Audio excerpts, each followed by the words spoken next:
Gold, trusted gold buyers. మీరు తాకట్టు పెట్టిన బంగారాన్ని విడిపించి ఈ రోజు ఉన్న మార్కెట్ ధరకు కొనబడను. అల్లుడు,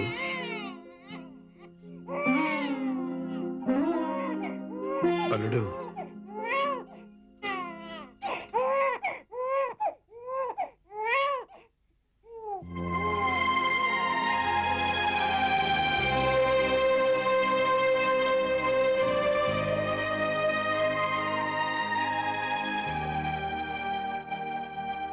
నాదో చిన్న కోరిక తీరుస్తావా బాబు? మీరెప్పుడు ఏదడిగినా కాదనలేదు. ఆ నమ్మకంతోనే అడుగుతున్నాను. చెప్పండి. నాకు కూతురు కావాలి.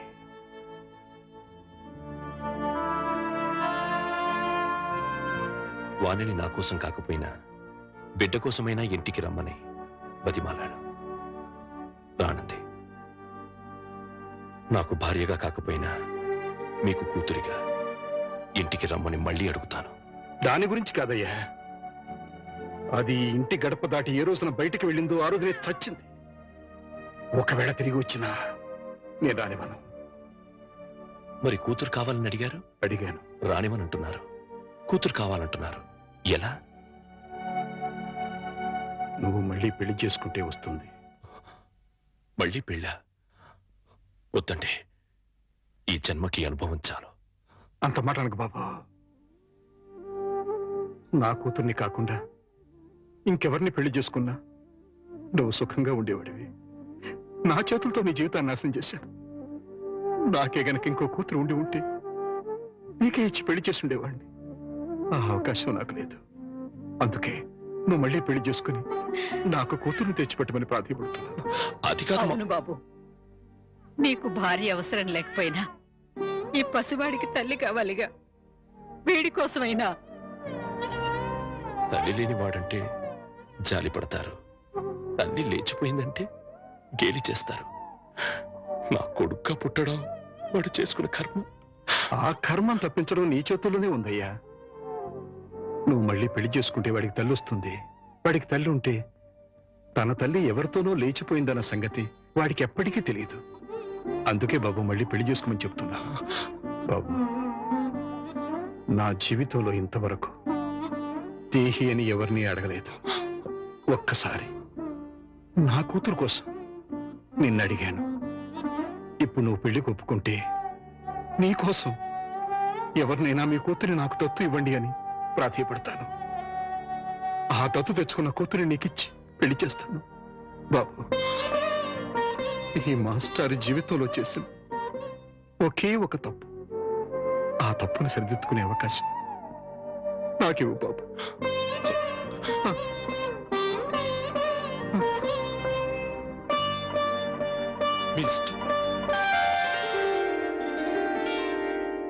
నమస్కారం మాస్టారు. నమస్కారం పెట్టాల్సినంత యోగ్యత నాకు లేదయ్యా. ఎంత మాట అన్నారు మాస్టారు. మాస్టారు, మీరు ఉద్యోగానికి రాజీనామా చేశారట. జీవితానికి రాజీనామా చేయాలనుకున్నాను, కానీ మా అల్లుడు కోసం ఆ పని చేయలేకపోయాను. నిలబడే ఉన్నారు, కూర్చోండి మాస్టారు. యాచించడానికి వచ్చిన వాడికి కూర్చుని అర్హత ఉండదయ్యా. అంత మాట అనకండి మాస్టారు. ఇవాళ నేను 2 పూట్ల అన్నం తింటున్నాను అంటే అది మీ చలవే. యాచించడం లాంటి పెద్ద మాటలు మాట్లాడి నన్ను మరింత చిన్నవాణ్ణి చేయకండి. ఆజ్ఞాపించండి. నీ కూతుర్ని నాకు దత్తు ఇవ్వమని అడగడానికి వచ్చా. దత్త? అవునయ్యా, జరిగిన విషయాలని నీకు తెలుసు. మీ అమ్మాయిని నాకు దత్తుగా ఇస్తే నా కూతురుని చేసుకుని నా అల్లుడికి ఇచ్చి పెళ్లి చేయాలనుకుంటున్నాను. నా కారణంగా నా అల్లుడి జీవితం నాశనం అయిపోయింది. మళ్ళీ అతని జీవితాన్ని చిగురింప చేయాలనుకుంటున్నాను. అందుకోసమే ఇంతగా వేడుకుంటున్నాను. 10 మందికి ఇవ్వటమే కాని ఎవరిని ఎప్పుడూ ఏది అడగని మీరు ఇలా అడుగుతుంటే హృదయం ద్రవించిపోతుంది. ఇస్తాను, తప్పకుండా ఇస్తాను మాస్టారు. సంతోషం మాస్టర్.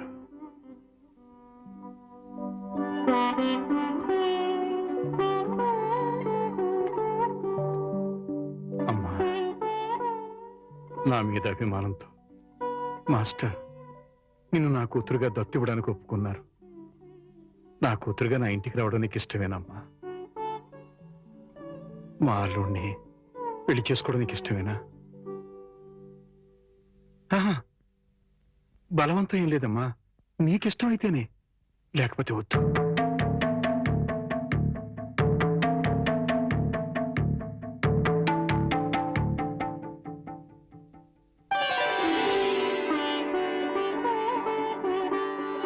మీ ఇష్టమే నా ఇష్టం. చాలా సంతోషం తల్లి. జీవితంలో ఎందరికో ఎన్నో పాఠాలు నేర్పాను, కానీ ఈ రోజు మీ నుంచి మానవత్వం అనే కొత్త పాఠం నేర్చుకున్నాను. అంత మాట అనకండి మాస్టర్. వెళ్ళొస్తాను. పెళ్లికి ముహూర్తం పెట్టించి వచ్చి అమ్మాయిని తీసుకువెళ్తాను. అలాగే.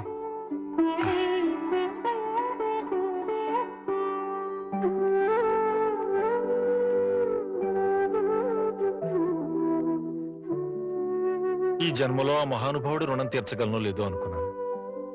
ఆ అవకాశాన్ని భగవంతుడు ఇలా ఇచ్చాడు. 3 నిమిషాల లోకల్ కాలు ₹1. ఓ ఏమయ్యా, 3 నిమిషాలు ఫోన్ మాట్లాడితే ఎంత? జస్ట్ ₹1 బోర్డులో రాసింది కదా సార్. ఆ బోర్డులో ఉన్న మ్యాటర్ కమిటీ ఏంటో కదా. కమిటీ ఉంటారు, తేడా ఏం రాదు కదా. రాదు. సరే, నేను ఫోన్ తీసి హలో అనగానే టైం ఎంత అయిందో చెప్పాలి. అలాగే. అర్థమైందా? రింగ్ అవుతుంది. హలో, అది 1 నిమిషం. ఎవరు? సుబ్బారావా? నేను స్వామిని. అదేనయ్యా, మా అమ్మాయికి పెళ్లి సంబంధం చూడమని చెప్పాను కదా. చూసావా? ఏంటి కుర్రాడు ఎస్టీడీ బూత్ నడుపుతుంటాడా? చిచ్చి, ఆఫ్టర్ ఆల్ నా కూతురుని ఎస్టీడీ బూత్ నడుపుకునే అడిగిస్తానా? నెవర్. సిగ్గు లేదు. పెట్టేపోను, పెట్టాయి. ఏమంటా? 12 నిమిషాలు అంటే ఎంతసేపు మాట్లాడాను? 1 నిమిషం. ఇదిగో, ఇదేంటిది ₹10 నేను ఎంతసేపు మాట్లాడాను? 1 నిమిషం. 3 నిమిషాలు ఫోన్ మాట్లాడితే ఎంత? ₹1. 3 నిమిషాల్లో 1 నిమిషం అంటే ఎన్నో వంతు? మూడో వంతు. రూపాయిలో 3వ వంతు ఎంత? 33 పైసలు. నేను ఎంత ఇచ్చాను? ₹10. అంటే ధర్మగుణము విశాల హృదయం ఉన్నవాడిని కాబట్టి 17 పైసలు ఎక్కువ ఇచ్చాను. అర్థమైందా? సార్, 3 నిమిషాల కాలు ₹1 అని బోర్డులో ఉంది కదా సార్. అదంతా నాకు అనవసరం అయ్యా. 3 నిమిషములు గాని అంతకు లోపు గాని ఎంతసేపు మాట్లాడినాను రూపాయి తప్పనిసరిగా ఇవ్వవలేను అని నువ్వు బోర్డు పెట్టుకోవాలి. పెట్టలేదు కాబట్టి అంతే. సార్, మరి మీరు డెప్త్కి వెళ్ళిపోతున్నారండి. నేనంతే, మా అమ్మాయి కూడా అంతే. చాలా డెప్త్కి వెళ్ళిపోతుంటాం. Hello STD booth.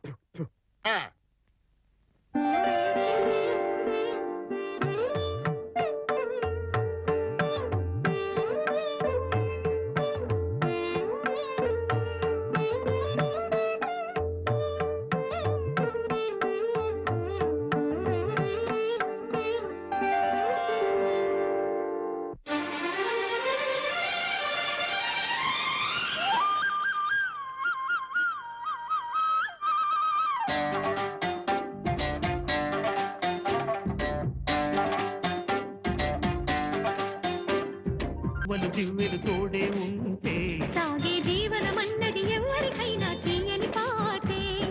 నవ్వులు పువ్వులు మువ్వలు దివ్వెలు తోడే ఉంటే సాగే జీవనమన్నది ఎవరికైనా తీయని పాటే.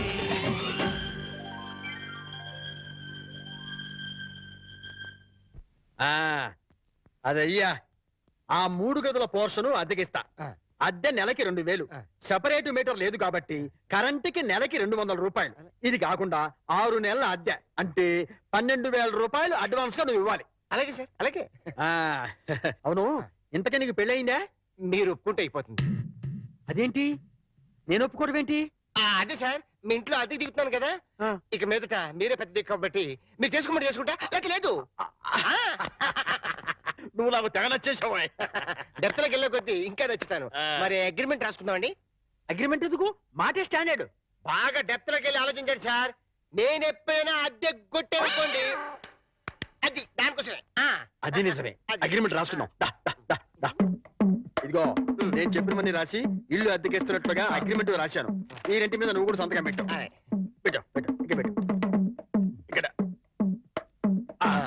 ఇదిగో నీ కాపీ. అడ్వాన్స్ తీ. ఇదిగోండి సార్. ఎంత? 12,000గా? 12,000. లెక్క పెట్టకలేదుగా? లెక్క పెట్టకలా. ఇంట్లో ఎప్పుడు దిగుతున్నా? నేను దిగడం పక్కన పెట్టు, నువ్వు ఎప్పుడు ఖాళీ చేస్తావు? ఏయ్, అర్థం పర్థం లేకుండా మాట్లాడవాకు. నేను ఖాళీ చేయడం ఏంటి? ఏంటే బయట రా. ఎక్కడికి? బయట రా నువ్వు. ఎందుకు? బయట రా పద. చెప్తాను. బోర్డులో ఏం రాసింది?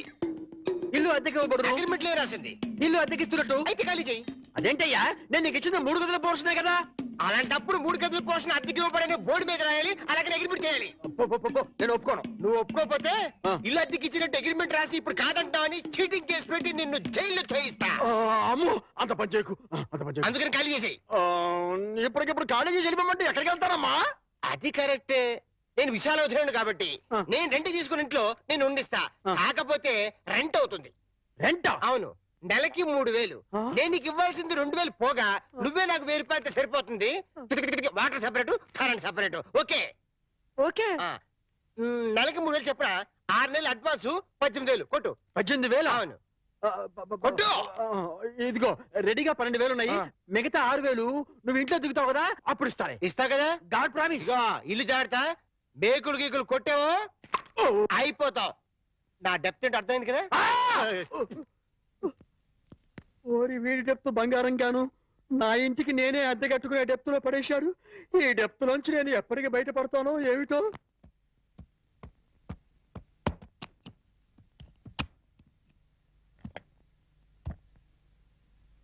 ఏంటి మేకప్ లొకేషన్ లోనా?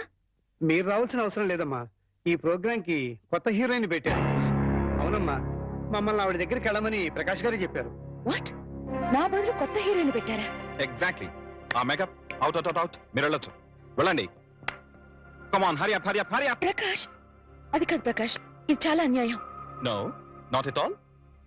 నీ ఎంట్రీతో నీ ముందు హీరోయిన్ అవుట్. ఇప్పుడు నువ్వు ఈ లైన్ లో ప్రతి వాళ్ళకి తప్పని పరిస్థితి ఇది. మార్కెట్ ని బట్టి మనం ఫాలో అయిపోవాలి. ఎక్కడ క్రేజ్ ఉంటుందో అక్కడ పోయిట్రీ ఉంటుంది. నువ్వు చాలా స్వార్థపరుడివి.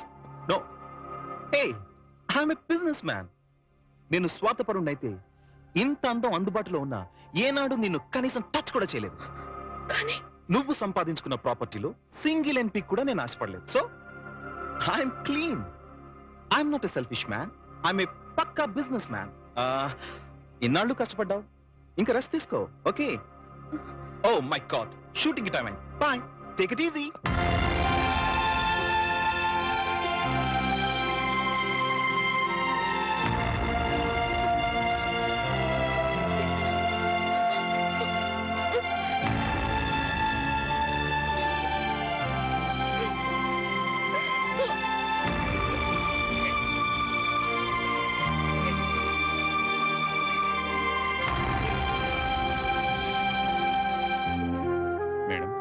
ये आपकी गाड़ी की चाबी है। मुझे नई हीरोइन का पास नौकरी मिली है। शूटिंग नहीं तो मैं पागल हो जाता हूँ। मैं चलूंगा।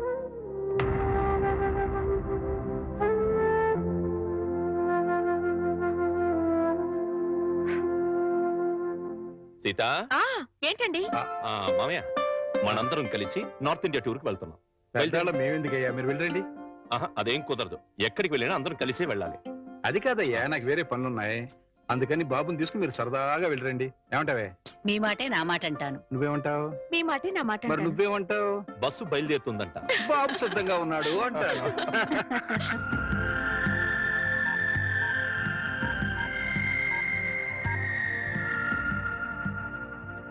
Hi Rita.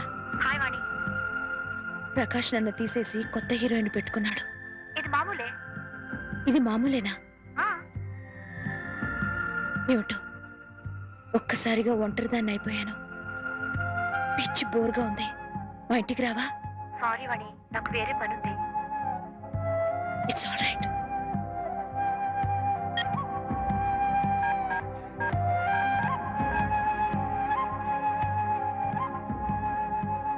हाय रति. हाँ, मैं बिल्कुल अकेली हूँ. आज शूटिंग भी नहीं. मुझे बहुत बोर लगती है. तुम मेरे घर आओ ना. क्या नहीं आ सकती हो? ओह, शूटिंग जा रही हूँ. अच्छी बात.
హాయ్ వాణి, కమ్ కమ్ కమ్ కమ్. కూర్చో, సిట్ సిట్. ఏంటి ఏంటి ఇలా వచ్చా? పొద్దున్నుంచి ఎంత బోర్ కొట్టిందో తెలుసా? వాళ్ళకి ఫోన్ చేసి వీళ్ళకి ఫోన్ చేసి బీచ్లో కూర్చుని పిచ్చెక్కిపోయింది. I'm getting mad Prakash. ఈ ఒంటరితనాన్ని భరించలేకపోతున్నాను. నాకు వర్క్ కావాలి ప్రకాష్. సారీ, ఇంకా నీకు వర్క్ ఉండదు. ఉండదు అని ఫీల్ అవుతూ కూర్చునే కన్నా కార్లున్నాయి, బంగ్లాలున్నాయి, ఎంజాయ్. కార్లు కాలక్షేపానికి పనికిరావు. బంగ్లాలు ఒంటరితనాన్ని పోగొట్టలేవు. You have to adjust. ఒక్కరోజైతే ఉండగలను. జీవితాంతో ఇలా ఒంటరిగా ఎలా ఉండను? ఒంటరిగా ఉండడం ఎందుకు? మళ్ళీ పెళ్లి చేసుకో.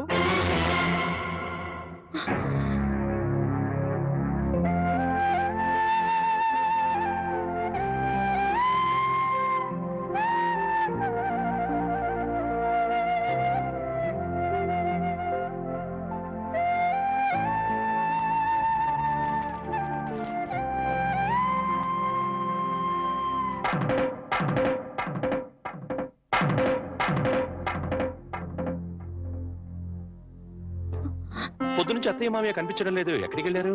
వాళ్ళు సైన్స్ మాస్టర్ కూతురు పెళ్ళట. మీరు నిద్రలేచేసరికి వెళ్ళారు. సాయంకాలం వస్తారు. అలాగా? అయితే వాళ్ళ ఆఫీస్ డుమ్మా. ఇలా డుమ్మాలు కొడుతూ ఉంటే ఉన్న ఈ కాస్త ఉద్యోగం కూడా ఊడుతుంది. ఊడితే ఊడింది లేవోయ్. ఎవ్వరూ లేకుండా ఒంటరిగా ఇంట్లో ఎలా ఉంటావు? బోర్ కొట్టదు? నాకు బోర్ కొడితే మీకేంటంట? జీవితాంతో నీకు తోడుగా ఉంటానని ప్రమాణం చేశాను కదా.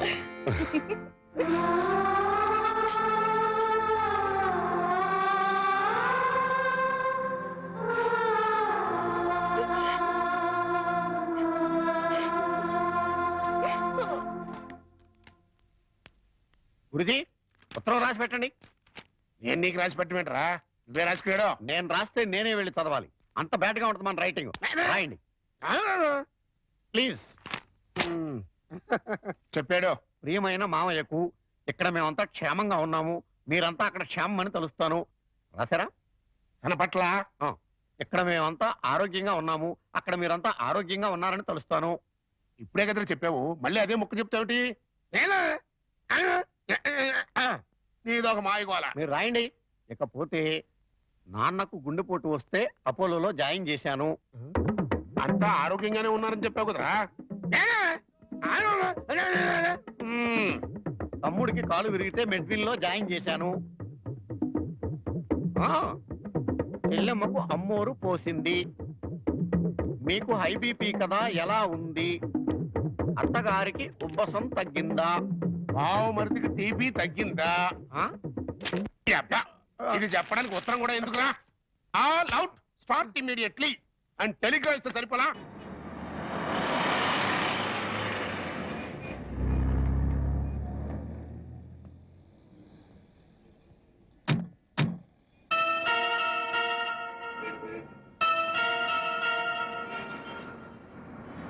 మీరు ఆఫీస్లో ఉండండి, నేను ఇప్పుడు వచ్చేస్తాను. అలాగే సార్, ఉంటాను.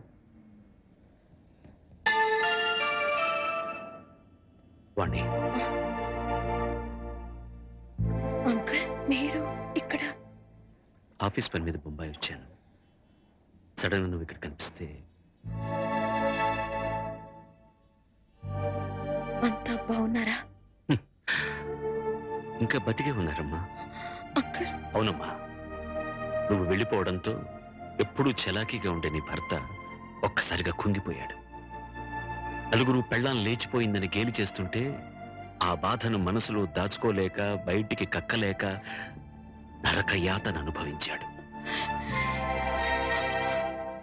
ఇక మీ నాన్న కన్న కూతుర్నే క్రమశిక్షణలో పెట్టుకోలేదు. వేలాది మంది విద్యార్థుల్ని క్రమశిక్షణలో పెట్టే అర్హత నాకు లేదు.